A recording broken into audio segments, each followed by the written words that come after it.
हाँ सर आ रही। और हाँ फिर सर आ दैट्स रही। इट। तो चलिए, तो कल हम लोगों ने हमारा नया चैप्टर स्टार्ट किया था। चैप्टर का नेम क्या था?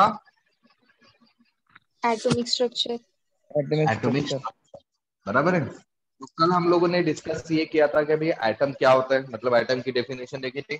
बता दीजिए डेफिनेशन क्या होती है एटम की। It is the fundamental unit of matter. It is the smallest indivisible and fundamental unit of the matter. Okay, फिर उसके बाद में हमने इसके डिस्कवरी के बारे में देखा था, या फिर इसके डिस्क्रिप्शन के बारे में देखा था। तो सबसे पहले इसको डिस्क्राइब इंडियन और ग्रीक फिलोसोफर में किया था, लेकिन सबसे बढ़िया जो थियोरेटिकल या साइंटिफिक एक्सप्लेनेशन जो दिया था वो किसने दिया था? हमारे जॉन भैया ने दिया था, जॉन जॉन डाल्टन। डॉल्टन ने, बराबर है, जिसके लिए उसने एक थ्योरी बनाई थी। थ्योरी का नाम था डॉल्टन्स एटॉमिक थ्योरी, बराबर है। तो ये थ्योरी के हिसाब से हमने देखे थे कि भाई एटम जो होता है ये स्मॉलेस्ट और इंडिविजिबल पार्टिकल होता है किसी भी मैटर का। उसके बाद में हमने देखा था कि सेम एलिमेंट के एटम सेम होते हैं, डिफरेंट एलिमेंट्स के एटम डिफरेंट होते हैं, और फिर एक से ज्यादा एटम्स, या फिर वो सेम एलिमेंट को हो या फिर वो डिफरेंट एलिमेंट के हो, वो कंबाइन होते हैं डेफिनेट रेशो में और वो मॉलिक्यूल तैयार करते हैं। लेकिन इसके साथ साथ में क्या थे, इसके कुछ ड्रॉबैक्स भी आए थे। ठीक है, तो ड्रॉबैक्स जो आए थे वो with the discovery of some atomic subatomic particles की वजह से आए थे, राइट। तो मैंने आपको समझाया था कल कि भाई एटम्स के अंदर क्या क्या होते हैं, कुछ कुछ सब एटॉमिक पार्टिकल्स होते हैं, बराबर है। तो ये सब एटॉमिक पार्टिकल्स कौन कौन से होते हैं? Proton, neutron, electron, electron. Proton. Proton, neutron, electron. Constituent main particles और फिर अदर पार्टिकल्स। ओके, और फिर हमने देखा था कि मेन जो पार्टिकल्स थे इसमें सबसे पहले कौन ढूंढा गया था? इलेक्ट्रॉन्स को ढूंढा गया था। उसके बाद में इलेक्ट्रॉन, प्रोटॉन्स को ढूंढा, सॉरी प्रोटॉन्स को ढूंढा गया था, और प्रोटॉन, सबसे बाद में न्यूट्रॉन्स को ढूंढा न्यूट्रॉन। गया था, राइट। तो कल हम लोगों ने जो डिस्कस किया था वो हमने स्टार्ट किया था डिस्कवरी ऑफ इलेक्ट्रॉन्स। ओके, तो मैंने आपको समझाया था कि भाई इलेक्ट्रॉन की डिस्कवरी तो काफी पहले ही हो चुकी थी, बट सबसे इंपॉर्टेंट जो चीज थी कि डिस्कवरी ऑफ इलेक्ट्रॉन जो की गई थी वो किसकी वजह से की गई थी? क्योंकि there was a certain sort of relation, मतलब एक रिलेशन था आपके एटम्स और किसके बीच में? एटम्स और किसके बीच में रिलेशन होता है भाई? Electric current. बराबर है। तो ये एक मिनट ना,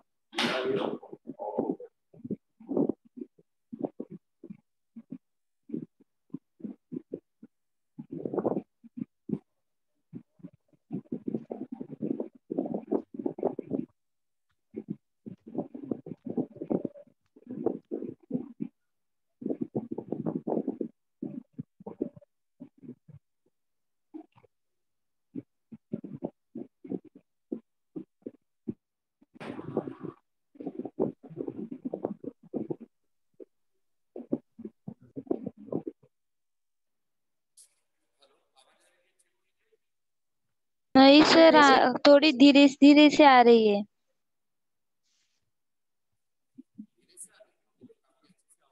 नहीं आ रही। नहीं आ रही है सर आवाज।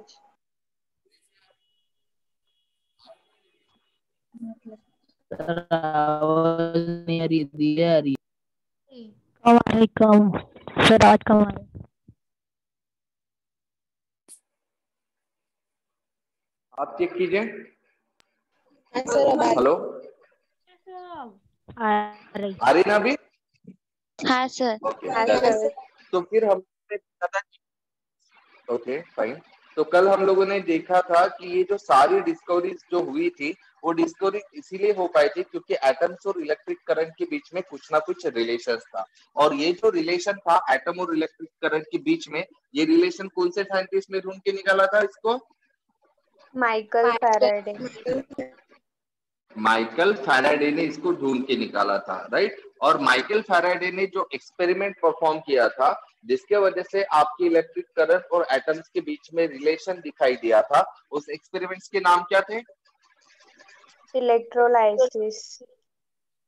Electrolysis, very good. तो इलेक्ट्रोलाइसिस एक्सपेरिमेंट में क्या हो रहा था ये मुझे बताइए।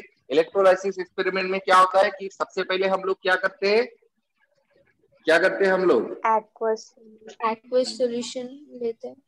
एक्वियस सोल्यूशन लेते हैं। क्या लेते हैं सबसे पहले हम? Aqueous solution. Solution. अच्छा, ये जो एक्वियस होता है ये किसका होता है? एक्वियस सोल्यूशन किसका लेते हैं हम? वाटर का लेते हैं क्या? वाटर, एक्वियस सोल्यूशन इलेक्ट्रोलाइट्स का लेते हैं।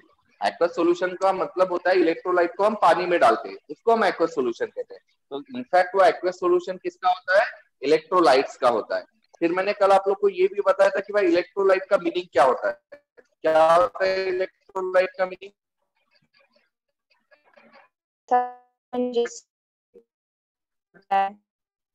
Very good. और फिर उसके अपोजिट वाला एक सोल्यूशन होता है जिसको हमने क्या नाम दिया था? Non electrolyte.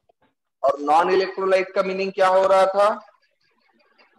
The solution from where electricity does not flow नहीं होता, जिससे इलेक्ट्रिसिटी पास नहीं होती। मैंने आपको समझाया था ये इलेक्ट्रोलाइट का जो इलेक्ट्रोलाइसिस प्रोसेस है वो कैसे किया जाता है। तो सबसे पहले ये इलेक्ट्रोलाइट के सॉल्यूशन में हम लोग क्या डालते हैं? cathode कैथोड ही डालते हैं क्या? और कैथोड। cathode और anode। कैथोड और एनोड। कैथोड और एनोड को अगर आपको किसी ने पूछ लिया कि भाई कैथोड और एनोड क्या है तो क्या जवाब दोगे आप? Cathode negatively charged electrode। Electrode. Okay, cathode और एनोड दोनों के दोनों क्या है? इलेक्ट्रोड्स होते हैं। क्या होते हैं? इलेक्ट्रोड्स होते हैं, बराबर है। अब दोनों इलेक्ट्रोड्स की खास बात ये होती है कि इसमें से एक इलेक्ट्रोड जो होता है वो आप लोगों के ये जो लंबी लाइन निकाला है मतलब इसको मैं क्या बोलता हूँ? Battery. This is positive terminal of battery. क्या कहा जाता है इसको? Positive terminal of battery. छोटी लाइन होती है, छोटी लाइन को क्या कहा जाता है? Negative terminal negative battery. Negative terminal of battery. तो ये जो सिंबल होता है ना, ध्यान में रखना है, ये सिंबल जिसमें एक लाइन बड़ी होती है और एक लाइन छोटी होती है, ये सिंबल को हम क्या कहते हैं? बैटरी कहते हैं। समझ में आ रहा है? Got it? अगर आपको कहीं पर डायग्राम होता है तो ये वाला जो सिंबल होता है ये सिंबल किसका होता है? This is the symbol of a battery. Battery मतलब ये एक सोर्स ऑफ इलेक्ट्रिसिटी होता है। बैटरी क्या होती है? सोर्स ऑफ इलेक्ट्रिसिटी, मतलब जिसमें को पास करने वाले। समझ में आ रहा है? हाँ सर। ओके, तो यहाँ पर हमने देखा है कि एक इलेक्ट्रोड जो है वो आपके किसके साथ कनेक्टेड है? Positive terminal. पॉजिटिव टर्मिनल के साथ। और जो पॉजिटिव टर्मिनल के साथ कनेक्टेड होता है उसको हम क्या कहते हैं? एनोड। और ऐसा इलेक्ट्रोड जो किसके साथ कनेक्टेड है? ये इलेक्ट्रोड किसके साथ कनेक्टेड है? Negative terminal. उसको हम क्या कहते हैं? कैथोड। कैथोड। तो फिर हम ये जो चीज है, ये बड़ी लाइन और छोटी लाइन, इस चीज को क्या कहा जाता है? This is called as a battery. Battery में से हम क्या करते हैं? इलेक्ट्रिसिटी। इलेक्ट्रिक करंट या इलेक्ट्रिसिटी पास करते हैं। तो ये इलेक्ट्रिसिटी पास होंगी, ठीक है, किससे? बैटरी से। फिर पहले कहा जाएगी वो ये दोनों क्या है? नहीं, ये दोनों कैथोड एंड एनोड। इलेक्ट्रोड। हाँ,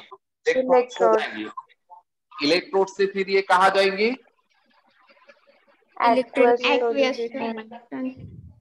सॉल्यूशन ऑफ इलेक्ट्रोलाइट में जाएंगे। तो जैसे मैंने कल आपको बताया था कि कंसीडर कीजिए ये मेरा एक्वस सॉल्यूशन ले लिया मैंने NaCl एक्वियस। कौन सा सॉल्यूशन ले लिया मैंने? NaCl एक्वियस, बराबर है। तो जैसे ही ये इलेक्ट्रिसिटी इसमें से पास होंगी तो ये NaCl किस में कन्वर्ट हो जाता है? Na plus Cl negative plus Cl negative. Cl negative aqueous में कन्वर्ट हो जाता है। क्लियर है? राइट, बराबर है। फिर हम लोगों ने देखा था कि ये Na पॉजिटिव आयन है। राइट, आपको पता है जब भी एटम या ग्रुप ऑफ एटम के ऊपर चार्ज आता है तो हम उसको क्या कहते हैं? आयंस कहते हैं, बराबर है। आयन के ऊपर पॉजिटिव चार्ज है तो ये पॉजिटिव आयन हो गया, इसके ऊपर निगेटिव चार्ज है तो ये निगेटिव आयन हो गया। फिर हम लोग ये भी देखा था कि पॉजिटिव आयन जो रहता है उसका नाम क्या होता है? Cation. कैटायन होता है। कैटायन का नाम होता है Anion. एनायन अब ये बड़ा कंफ्यूजिंग वाली चीज होती है क्योंकि कैटायन मतलब पॉजिटिव चार्ज, एनायन मतलब निगेटिव चार्ज। लेकिन वही अगर मैं कैथोड बोलता हूँ तो कैथोड के ऊपर कौन सा चार्ज होता है? Negative charge. और एनोड कौन सा चार्ज होता है? Positive. है ना? मतलब दिखने के लिए हम लोग को ऐसा लगता है कि सेम है तो चार्जेस भी सेम होने चाहिए, नाम लगभग सेम है, कैटायन कैथोड मतलब कैट है दोनों में। यहाँ पर भी आप देखेंगे एनायन और एनोड मतलब एनायन है तो हम लोग को लगेगा कि भाई चार्जेस भी सेम है, लेकिन चार्जेस अपोजिट होते हैं। ठीक है, अब वो अपोजिट क्यों होते हैं ये हम देखते हैं। तो जैसे मैंने कहा था कि NaCl ये एक इलेक्ट्रोलाइट है और इस इलेक्ट्रोलाइट में से जब हम इलेक्ट्रिक करंट पास करते हैं तो ये NaCl ब्रेक डाउन हो जाता है, इसमें Na पॉजिटिव आयन और Cl निगेटिव आयन में, और इसी वजह से इस प्रोसेस का नाम क्या दिया जाता है? इलेक्ट्रोलाइसिस। ठीक है, तो जब हम इलेक्ट्रोलाइसिस करेंगे इलेक्ट्रोलाइट का तो वो आयंस में कन्वर्ट होंगे और कितने आयंस तैयार होंगे? 2 आयन, एक पॉजिटिव आयन और एक निगेटिव आयन। अब ध्यान दीजिए, हाँ, अब पॉजिटिव आयन जैसे Na पॉजिटिव और निगेटिव आयन जैसे Cl निगेटिव, ये 2 आयन है। तो भाई पॉजिटिव आयन जो रहेगा वो कौन से रॉड की तरफ जाएगा? कैथोड की तरफ या एनोड की तरफ? Cathode की तरफ. क्योंकि कैथोड के ऊपर कौन सा चार्ज है? Negative. और एनोड के ऊपर कौन सा चार्ज है? Positive. पॉजिटिव Na के ऊपर कौन सा चार्ज है? Positive. पॉजिटिव। तो भाई ये positively charge ion negative rod की तरफ जाएगा या पॉजिटिव रॉड की तरफ जाएगा? Negative rod. निगेटिव रॉड की तरफ जाएगा क्योंकि अपोजिट चार्जेस अट्रैक्ट करते हैं। कौन से चार्जेस अट्रैक्ट करते हैं? Opposite charges. मतलब अपोजिट चार्जेस निगेटिव रॉड की तरफ जाएगा और निगेटिव आयन रहेगा तो ये पॉजिटिव चार्ज की तरफ पॉजिटिव जाएगा। समझ में आ रहा है? चार्ज तो ये वाला जो आयन है, ये वाला Na पॉजिटिव आयन मतलब पॉजिटिव आयन, वो कौन सी रॉड की तरफ जा रहा है? निगेटिव रॉड कैथोड की तरफ। तो इसीलिए इसको कैटायन कहा जाता है क्योंकि ये किसके पास जा रहा है? नेगेटिव कैथोड की तरफ जा रहा है जिसके ऊपर निगेटिव चार्ज होता है। तो कैथोड की तरफ जाता है इसीलिए कैटायन कहा जाता है। और इसको एनायन क्यों कहा जाएगा? क्योंकि ये पॉजिटिव की तरफ जाता है। Node की तरफ जाता है. इस वजह से इनके चार्जेस अपोजिट हो जाते हैं। समझ में आ रहा है? Okay done. तो अब यहाँ ध्यान, तो जैसे हम लोगों ने देखा है कि भाई हमारा जहाँ पर क्या हो गया, इलेक्ट्रोलाइसिस होने के बाद में हमारे पास 2 टाइप के आयंस तैयार हो जाएंगे, एक Na पॉजिटिव आयन और एक Cl निगेटिव आयन। तो जैसे आप लोगों ने बोला है Na पॉजिटिव आयन जो रहेगा वो किसकी तरफ जाएगा आप लोगों के? कैथोड की तरफ। Cl निगेटिव आयन जो रहेगा वो किसकी तरफ जाएगा? आपके एनोड की तरफ जाएगा।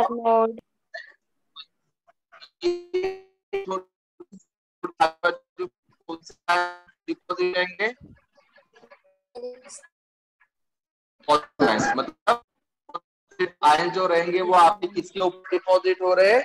ये कैथोड के ऊपर डिपॉजिट हो रहे हैं, बराबर है। Cl निगेटिव जो आयन रहेंगे वो किसकी तरफ जाएंगे? एनोड की तरफ जाएंगे। मतलब हम क्या बोलेंगे कि Na पॉजिटिव आयन जो रहेंगे वो किसके साथ कैथोड के ऊपर डिपॉजिट हो जाएंगे और Cl निगेटिव आयन जो रहेंगे वो किसकी तरफ चले जाएंगे? एनोड की तरफ जाते हैं, बराबर है। तो अब नेक्स्ट चीज ये होती है कि अभी इसमें से कितना अमाउंट ऑफ Na पॉजिटिव, मतलब कंसिडर कीजिए कि मैंने NaCl का 1 मोल लिया हुआ है, तो Na पॉजिटिव कितना तैयार होगा? अगर मैंने NaCl का 1 मोल लिया है तो Na पॉजिटिव कितने तैयार होंगे?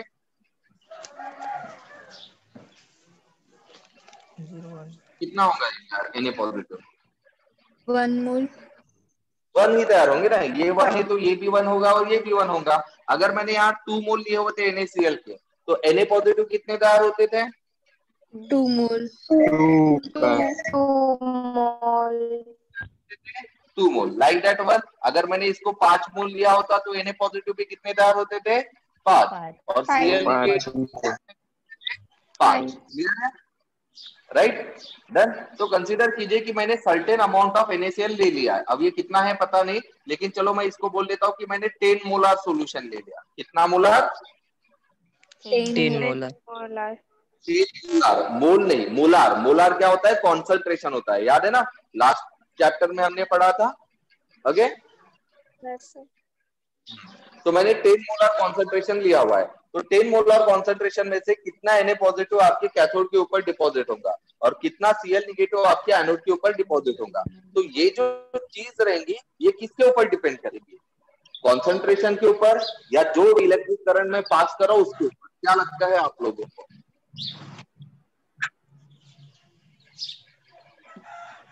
क्या लगता है आप लोग को कि भाई कितना Na डिपॉजिट होगा आपके कैथोड के ऊपर या कितना Cl नेगेटिव आपके एनोड के ऊपर डिपॉजिट होगा? ये किस पर डिपेंड करेगा? कॉन्सेंट्रेशन ऑफ इलेक्ट्रोलाइट पर या फिर जो मैं इलेक्ट्रिक करंट पास कर रहा हूं इस बैटरी में से उसके वोल्टेज के ऊपर?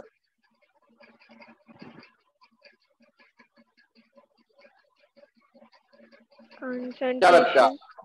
इलेक्ट्रिक करंट कॉन्सेंट्रेशन के ऊपर करेगा या इलेक्ट्रिक करंट के वोल्टेज के ऊपर करेगा?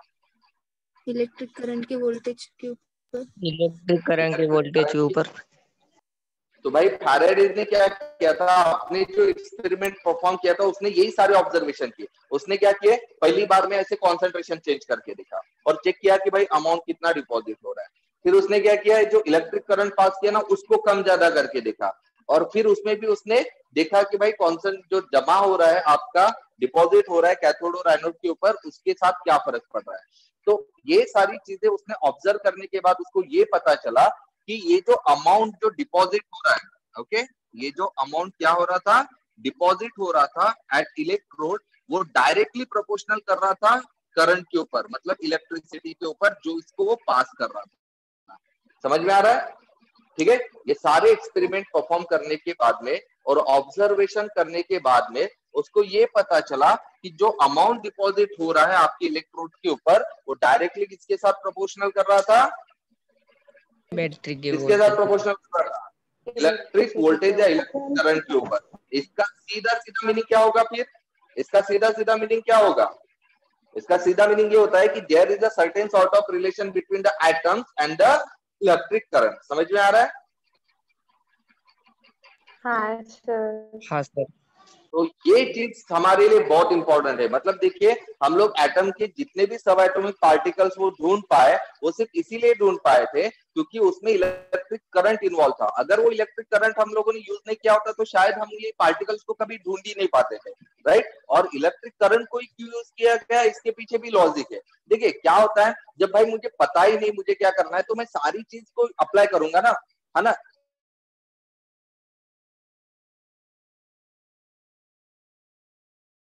सर आप पॉज हो गए। सर आप पॉज हो गए।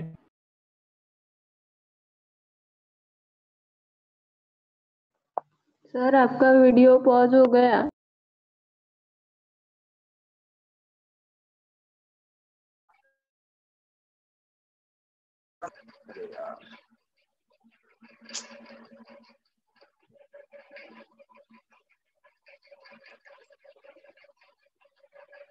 हेलो, आवाज आ रही है आपको?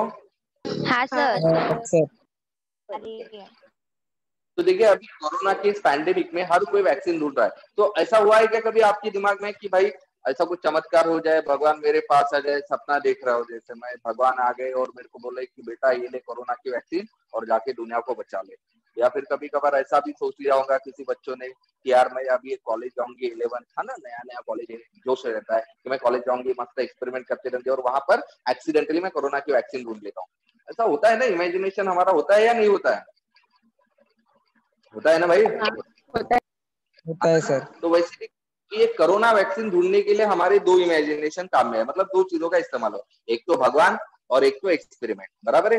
तो इसमें से कौन सा यूज आपको बेटर लगेगा वो आप पर डिपेंड करेगा, राइट। तो यहाँ पर भी वही है कि जब मुझे इलेक्ट्रॉन, प्रोटॉन और न्यूट्रॉन ढूंढना है तो इसको ढूंढने के लिए मैं किस चीज का इस्तेमाल करूं? भाई बहुत सारी चीजें जिसका इस्तेमाल मैं कर सकता हूँ, लेकिन एग्जैक्टली इलेक्ट्रिक करंट का यूज करना है ये मुझे किसकी वजह से पता चला? ये फैराडेज के एक्सपेरिमेंट की वजह से। समझ में आ गया? हाँ सर। हाँ सर। साइंटिस्ट लोगों को हिंट मिल गया था कि अगर आपको वो ढूंढना है तो आप किसका इस्तेमाल करो, किसका इस्तेमाल करो? अरे भाई किसका इस्तेमाल करना है? करंट का इस्तेमाल करना है। किस चीज को ढूंढने के लिए? अमाउंट ऑफ सब्सटेंस नहीं, किस चीज के लिए ढूंढने के लिए? इन चीजों को डिस्कवर करने के लिए। कौन सी चीजें? इलेक्ट्रॉन्स, प्रोटॉन्स, न्यूट्रॉन, मतलब ये सब एटॉमिक पार्टिकल। तो अगर आप लोग को सब एटॉमिक पार्टिकल्स को डिस्कवर करना है तो आप किसका इस्तेमाल करो? इलेक्ट्रिक करंट का इस्तेमाल करो, ठीक है, क्योंकि इलेक्ट्रिक करंट और एटम के बीच में रिलेशन होता है, ये हमको फैराडे ने बताया। समझ में आ गया आपको ये? हाँ सर। तो इसकी के बाद सबसे पहले इलेक्ट्रॉन्स को ढूंढा गया, ठीक है। अब इलेक्ट्रॉन्स को कैसे ढूंढा गया और किस किस ने ढूंढा है, तो चलो वो एक्सपेरिमेंट्स के बारे में हम डिस्कस करते हैं, ठीक है। तो इलेक्ट्रॉन्स को जो ढूंढने का पूरा श्रेय जाता है वो हमारे साइंटिस्ट है, जिसका नाम क्या है बताओ? इलेक्ट्रॉन किसने ढूंढा है, पता है क्या आप लोग को? Who discovered electron? थॉमस। कौन? आप लोगों को डिस्कवर के नाम तो पता होने चाहिए ना, मतलब आप लोगों ने तो ढूंढा होगा ना, मतलब पढ़ा होगा ना। कौन था? इलेक्ट्रॉन्स को किसने ढूंढा था भाई? जे थॉमस थॉमसन। वेरी गुड, ठीक है। तो इलेक्ट्रॉन्स को ढूंढा था, उस साइंटिस्ट का नाम था जे थॉमसन, ओके। अब ये जो जे थॉमसन था, इसने एक बहुत ही बढ़िया एक्सपेरिमेंट परफॉर्म कराया था और उस एक्सपेरिमेंट का नाम क्या था? कैथोड रे ट्यूब एक्सपेरिमेंट, बराबर है, कैथोड रे ट्यूब एक्सपेरिमेंट, ये इस एक्सपेरिमेंट का नाम था, ओके। समझ में आ गया? जे थॉमसन ने इलेक्ट्रॉन्स को ढूंढा था और उसको ढूंढने के लिए उसने जो एक्सपेरिमेंट परफॉर्म किया था, उस एक्सपेरिमेंट का नाम क्या था? Cathode ray tube experiment. समझ में आ गया? ओके। तो इसके लिए इसने क्या किया था, तो देखिए अभी ये एक्सपेरिमेंट समझा देता हूं। इसके लिए ना इसने एक पहले कैथोड रे ट्यूब निकाला,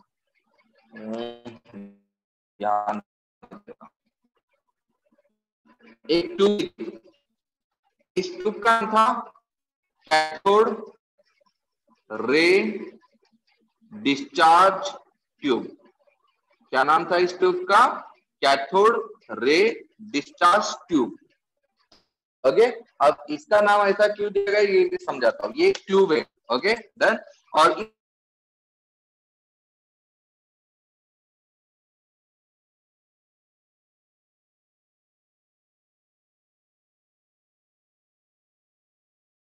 समझ में आ गया ना? अब इस ट्यूब के अंदर क्या क्या था वो देखते हैं। तो इस ट्यूब के अंदर ना दो मेटल प्लेट थी। क्या थी इस ट्यूब के अंदर? दो मेटल प्लेट थी, राइट। ये एक मेटल प्लेट थी और ये दूसरी मेटल प्लेट्स थी। तो इसमें दो मेटल प्लेट्स थी, ओके। और साथ ही साथ में क्या था कि ये ट्यूब जो था ये कनेक्टेड था विथ वैक्यूम, वैक्यूम के साथ ये कनेक्टेड था। किसके साथ कनेक्टेड था? वैक्यूम के साथ। वैक्यूम पता है ना आप लोग को? वैक्यूम, वैक्यूम पता है नहीं? वैक्यूम सुना है ना आपने? वैक्यूम क्लीनर सुना है ना? हाँ सर। वैक्यूम क्लीनर का इस्तेमाल क्या होता है बताइए? क्या होता है भाई वैक्यूम क्लीनर का इस्तेमाल? इसको ट्रैप करना। वो क्या कर लेता है? वैक्यूम खींच लेता है। वैक्यूम क्या करता है? चीजों को खींच लेता है, बराबर है। समझ में आ रहा है? तो अगर मैंने इसके साथ वैक्यूम कर लिया तो वैक्यूम क्या करेगा? इस ट्यूब के अंदर जो भी कुछ रहेगा उसको क्या कर लेगा? निकाल लेंगे। अब मुझे बताओ, अगर कोई चीज मेरे पास खाली होती है, राइट, और पैक है, खाली है और पैक है, तो उस पर्टिकुलर ट्यूब में ज्यादा से ज्यादा क्या रह सकेगा?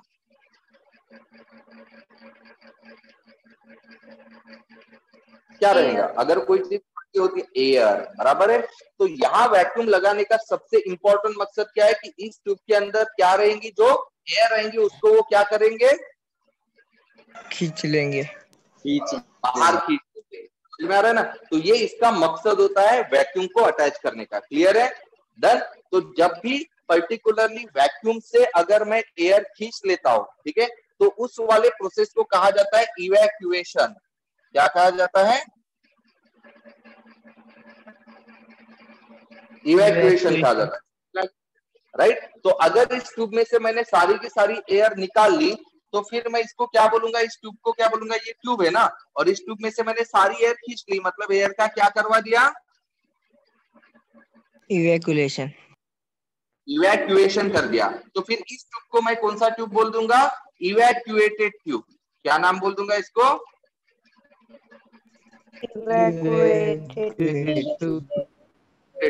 अगर मैं किसी ट्यूब को इवैक्यूएटेड ट्यूब बोलूंगा तो इसका सिंपल मीनिंग क्या होगा कि उस ट्यूब के अंदर एयर नहीं है, एयर प्रेजेंट नहीं है। एयर नहीं। बराबर है, ध्यान में रखना। अगर मैं किसी चीज को ट्यूब बोल रहा हूं, इसका मतलब उस ट्यूब के अंदर एयर बिल्कुल भी नहीं है। क्लियर है? हाँ सर। हाँ सर। क्लियर। और अगर वही मैंने इस इवैक्यूएटेड ट्यूब की जगह पार्शियली इवैक्यूएटेड ट्यूब ऐसा वर्ड यूज किया, पार्शियली इवैक्यूएटेड ट्यूब का मतलब क्या होगा फिर? थोड़ी एयर है उसमें। Very good. ठीक है, पार्शियली इवैक्यूएटेड ट्यूब का मतलब है उसमें थोड़ी सी एयर प्रेजेंट रहेगी, मतलब पूरी की पूरी एयर मैं नहीं निकाल रहा हूं। क्लियर है? क्लियर है? निकालूंगा। Yes sir. तो ये जो कैथोड रे डिस्चार्ज ट्यूब था, इसके साथ वैक्यूम कनेक्ट कर लिया और इसमें से उसने क्या कर लिया? पार्शियली इवैक्यूएशन कर लिया। इस ट्यूब का क्या किया उसने? पार्शियली इवैक्यूएशन किया। कंप्लीट इवैक्यूएशन किया क्या? नहीं। नहीं। कैसा किया है इवैक्यूएशन उसने? पार्शियली। अच्छा, ये जो दो चीजें मैंने निकाली हुई थी, ये वाली और ये वाली दोनों चीज क्या थी? Metal plate. Metal plate. मैं क्या कर रहा हूँ? ये मेटल प्लेट्स को उसने बैटरी के साथ कनेक्टेड कर दिया। किसके साथ कनेक्टेड कर दिया? बैटरी के साथ में। तो अब जब बैटरी के साथ कनेक्टेड कर, तो आपको ध्यान में आ रहा होगा कि भाई ये वाली जो मेटल प्लेट है, ये मेटल प्लेट कौन सी होंगी? अभी कैथोड होंगी। क्यों ये कैथोड हो रही है? क्योंकि ये नेगेटिव टर्मिनल है। नेगेटिव टर्मिनल के साथ कनेक्टेड हो रहा है। और ये जो मेटल प्लेट है, ये वाला मेटल प्लेट कौन सा होगा? एनोड। एनोड, क्योंकि ये कौन से टर्मिनल के साथ कनेक्टेड है? पॉजिटिव टर्मिनल के साथ कनेक्टेड है। बराबर है। डन। लेटर ऑन फिर इसने क्या कर लिया? इसमें से काफी ज्यादा हाई वोल्टेज, लगभग 1000 वोल्ट का करंट पास कर लिया। काफी ज्यादा हाई वोल्टेज उसने इस बैटरी में से पास कर लिया। कहां से? इस कैथोड रे डिस्चार्ज ट्यूब में से। बराबर है। तो क्या होगा? इलेक्ट्रिक करंट पास करने की वजह से क्या होगा? ओके। तो क्या उसने ये ऑब्जर्व किया, जब उसने हाई वोल्टेज का इलेक्ट्रिक करंट पास कर लिया, तो इसने ये ऑब्जर्व किया कि इस पर्टिकुलरली कैथोड में से कुछ रेज निकल रही थी। क्या निकल रही थी? रेज निकल रही थी। और ये रेज कैथोड से निकलकर किसकी तरफ जा रही थी? एनोड जा रही थी। ठीक है। तो उसने क्या किया? हाँ, तो उसने क्या ऑब्जर्व किया कि भाई इसमें से क्या हो रहा था कि इलेक्ट्रिक, मतलब क्या हो गया था? अल्टीमेटली यहाँ पर एक रेस पास हो रही थी जो कहां से निकलकर कहां जा रही थी? कैथोड से निकलकर एनोड तक जा रही थी। एनोड की तरफ जा रही थी। बराबर है। तो ये पर्टिकुलरली रेस बाहर निकली थी, उसको उसने नाम दिया कैथोड रेस। क्या नाम दिया उसने उसको? कैथोड रेज नाम क्यों दिया गया? क्योंकि ये कहां से निकल रही थी? कैथोड से निकल रही थी। बराबर है। डन। लेटर ऑन उसने क्या कर लिया यहाँ पर, मतलब इसने ये चेक कर लिया कि भाई कुछ रेज होती है जो कैथोड से निकलती है, और उसने उसका नाम क्या दे दिया था? अल्टीमेटली कैथोड रेज नाम दे दिया। अब उसने यहाँ पर क्या कर लिया, इस चीज को कंफर्म करने के लिए कि पक्का यहाँ से रेज निकल रही है, उसने क्या कर लिया, जो एनोड था इसमें कुछ होल्स कर दिए। ओके। तो होल्स करने के बाद में इसने जो पीछे का होता है, इस पीछे में एक स्क्रीन लगा दी। क्या लगवा दी? एक स्क्रीन। ये फ्लोरोसेंट स्क्रीन थी। कौन सी स्क्रीन थी? Fluorescent screen. फ्लोरोसेंट स्क्रीन का मतलब क्या होती है? ऐसी स्क्रीन जो चमक उठती है, ऐसी स्क्रीन जो चमक उठती है। तो भाई देखिए, अगर कोई भी चमकीली अगर चीज होगी उस पर अगर मैं लाइट लगाऊंगा तो वो जो चमकीली चीज है वो चमकेगी ना? हाँ सर। तो यहाँ पर भी क्या हो गया, ये कैथोड रेज ये होल में से पास हो गई और इस फ्लोरोसेंट स्क्रीन पर आकर क्या हो गई? स्ट्राइक हो गई। और स्ट्राइक होने की वजह से फ्लोरोसेंट स्क्रीन क्या होंगी? ग्लो हो जाएंगी, चमक उठेंगी। समझ में आ रहा है? हाँ सर। हाँ सर। समझ आ रहा है? राइट। तो इस तरह से सबसे पहली रेज ढूंढी गई कैथोड रेज। अब ये जो कैथोड रेज ढूंढी गई थी, ध्यान में रखना, ये ढूंढा क्या गया था? Cathode rays. और मैं क्या बोल रहा हूँ कि हम बात किसकी कर रहे हैं? Discovery of electrons. इलेक्ट्रॉन्स। और मैंने क्या बोला कि यहाँ पर क्या निकला है अभी तक? इलेक्ट्रॉन वर्ड यूज किया है क्या मैंने? कैथोड रेज निकली। क्या निकली हुई है यहाँ पर? कैथोड रेज निकली हुई है। ठीक है। अच्छा मुझे बताओ, इलेक्ट्रॉन्स जो है, इलेक्ट्रॉन्स, प्रोटॉन्स, न्यूट्रॉन्स, हम लोगों ने क्या बोला इसको? इलेक्ट्रॉन्स, प्रोटॉन्स और न्यूट्रॉन्स को क्या कहा है हमने? एटॉमिक क्या है? Subatomic particle. Main subatomic particles. Okay, मतलब इलेक्ट्रॉन्स जो है वो नेचर में क्या है? पार्टिकल। पार्टिकल। और मैं क्या बोल रहा हूँ कि यहाँ से क्या निकल रही है? Cathode rays. Cathode rays. Cathode. Rays. Okay, क्या निकल रहा है? रेज निकल रहा है। तो रेज और पार्टिकल सेम होते हैं क्या? हाँ। यस। रेज और पार्टिकल, मैं क्या हूँ? मैं पार्टिकल हूँ या रेज हूँ? पार्टिकल। पार्टिकल। पार्टिकल पक्का ना? मैं पार्टिकल हूँ ना, रेज नहीं हूँ ना? नहीं। मतलब रेज और पार्टिकल सेम होते हैं, डिफरेंट होते हैं? डिफरेंट होते हैं। डिफरेंट। राइट। तो मुझे ढूंढना है इलेक्ट्रॉन, एक पार्टिकल है लेकिन यहाँ पर निकले क्या है? रेज निकले, जो कि एक रेज है। समझ आ रहा है? मतलब ये वाली जो चीज निकले कैथोड रेज, ये इलेक्ट्रॉन्स हो सकता है क्या? नहीं। नहीं हो सकता। बट भाई ये इलेक्ट्रॉनिक है, ये जो निकल रहे थे ना, जिसको क्या नाम दिया गया था? कैथोड रेज, वो एक्चुअल में क्या थे? इलेक्ट्रॉन्स। इलेक्ट्रॉन्स। तो ये भाई हमको कैसे पता चला कि ये जो कैथोड रेज निकल रहे थे वो एक्चुअल में इलेक्ट्रॉन्स है? ठीक है, तो ये पता चला इसके ऊपर और एक्सपेरिमेंट परफॉर्म करने के बाद में। ठीक है, तो एक्सपेरिमेंट और कौन कौन से परफॉर्म किए गए थे? तो सबसे पहला एक्सपेरिमेंट तो इसमें ये परफॉर्म किया था कि उन्होंने देखा कि ये जो रेज है वो स्ट्रेट लाइन में ट्रेवल कर रही है या फिर आड़ी टेढ़ी ऐसे वैसे ट्रेवल कर रही है या फिर स्ट्रेट लाइन में ट्रेवल कर रही है। समझ में आ रहा है? तो इसके लिए उन्होंने क्या किया, इसके बीच में ना एक पैडल रख लिया। क्या रख लिया? पैडल। ठीक है, तो पैडल रखने की वजह से क्या हो गया कि पैडल को जैसे स्ट्राइक होगा ये घूमेगा, बराबर है। तो अल्टीमेटली सबसे पहले ये पता लग गया कि भाई ये जो पर्टिकुलरली इलेक्ट्रॉन है या फिर पैडल ने, यहाँ पर इन्होंने क्या किया, बीच में एक ऑब्जेक्ट रख दिया। क्या रख दिया? एक ऑब्जेक्ट। समझ में आ रहा है? तो ऑब्जेक्ट रखने की वजह से इस ऑब्जेक्ट का इमेज जो है वो फॉर्म हो गया इधर में, बराबर है। भाई इमेज जब तैयार होगा, शार्प इमेज, कब तैयार होगा शार्प इमेज? जब रेस कैसे ट्रेवल करेंगे? स्ट्रेट। स्ट्रेट। इमेज देखिए, अगर इसका इमेज है तो बिल्कुल स्ट्रेट लाइन में जब ट्रेवल करेंगे तभी इसका इमेज मेरे चेहरे पर आ जाएगा। क्लियर है?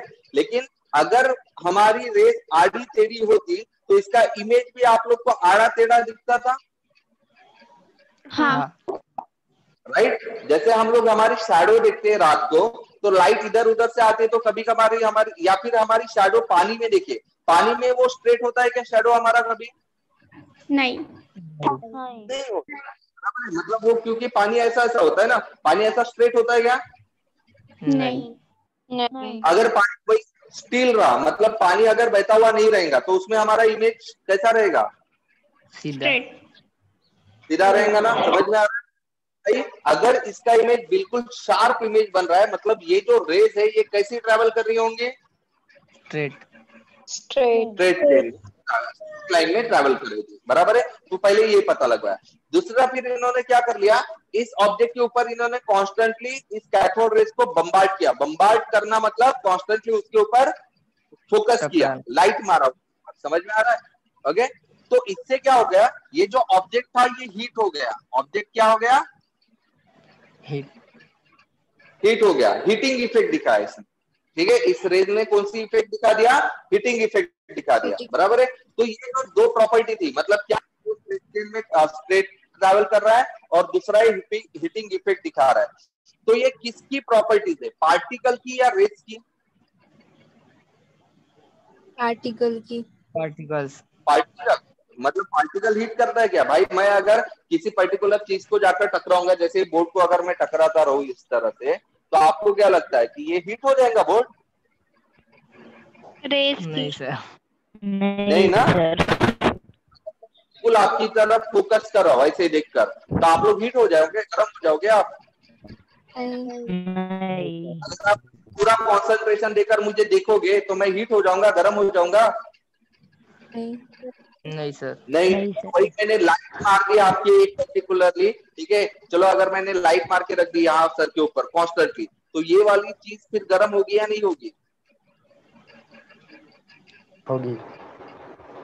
ये ना होगी। बराबर है भाई। हीटिंग इफेक्ट कौन दिखाता है, रेज दिखाता है या पार्टिकल? रेज। रेज दिखाता है। और मैंने बोला कि स्ट्रेट लाइन में ट्रैवल कर रहा है, तो स्ट्रेट लाइन में ट्रैवल अगर कोई कर रहा है तो वो रेज करेगा या पार्टिकल?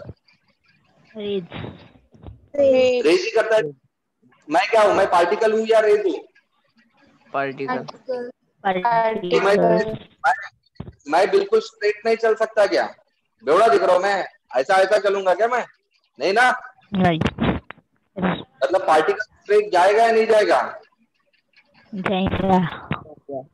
जाएगा। और रेस भी जाएगा या नहीं जाएगा? और रेस जाएगा। भी जाएगा। मतलब वो चीजें जो है वो दोनों भी है, पार्टिकल की भी प्रॉपर्टी और रेस की भी। लेकिन हीटिंग इफेक्ट किसका है? हीटिंग इफेक्ट रेज का। रेज का। ओके। हमने क्या कर लिया पता है क्या? नेक्स्ट प्रॉपर्टी क्या कर लिया, इसके बीच में इन्होंने एक पैडल रख दिया। पैडल मतलब फैन जैसी ऐसी घूमने वाली चीज, ओके। और फिर क्या करें, इस रेस को पास कर लिया। तो जैसे ही इस रेस को पास कर लिया ना, तो ये पैडल घूमने लग गया। पैडल क्या लग गया? घूमने। अब भाई मुझे बताओ, पैडल अगर घूम रहा है तो फिर ये प्रॉपर्टी किसकी होती है, रेस की या मटेरियल की, पार्टिकल की? पार्टिकल। पार्टिकल।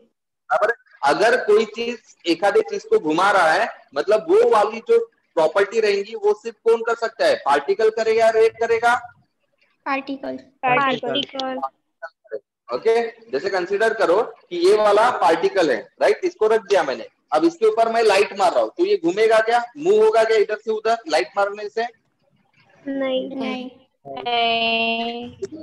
क्या कर लिया, दूसरा पार्टिकल अगर मैंने पास कर लिया, ओके, तो ये घूमेगा या नहीं घूमेगा? घूमेगा। घूमेगा।